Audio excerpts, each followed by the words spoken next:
Inigo Pascual!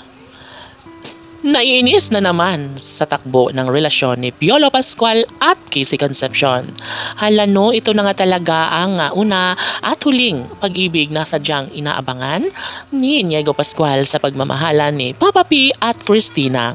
Ano nga ba kaya ang katotohanan ngayon na talagang malabo pa rin sa tubig baha na magbalikan si Papa P at Christina?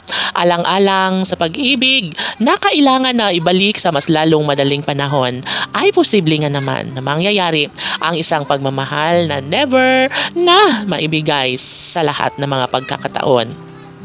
Si Inigo Pascual ay hindi papayag na gano'n na lang ang mangyayari, na tuluyang mawasak ang pagmamahalan ni Papa P at Christina.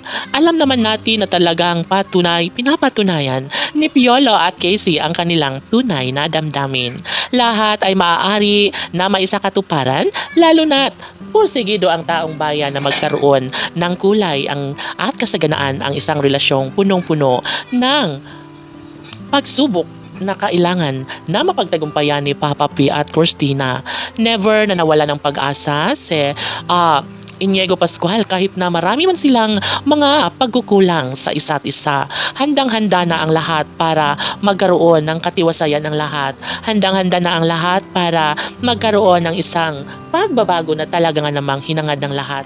Sobra-sobra ang pag-ibig na inaakala ni Inigo Pascual para sa pagmamahala ni Papa P at Christina.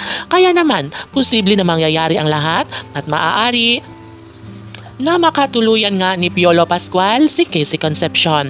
Halatado sa mga mata ni Papa P na sadyang nangingibabaw pa rin ang kanilang tunay at wagas na pagmamahalan sa isa't isa.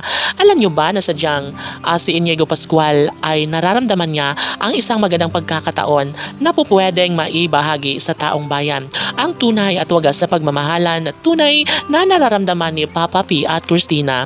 Lahat ay kayang baguhin, lalo na ngayon na magiging makatotohanan na ang lahat na posibleng maibahagi ang isang pagkakataon. Si Inigo Pascual na ang nagsasabi sa taong bayan na hindi siya papayag na tuluyang mawasak ang relasyon ng amang si Papa P sa kanyang nobyang si Christina. Dahil ito lang naman talaga ang nais ni Inigo Pascual, na magkaroon ng kasagutan ng lahat, na magkaroon ng malaking pagbabago mula sa gusot hanggang sa magiging makulay ang isang pagmamahalan na nararapat lamang na ipagpatuloy at pagdesisyonan ni Papa P at Christina.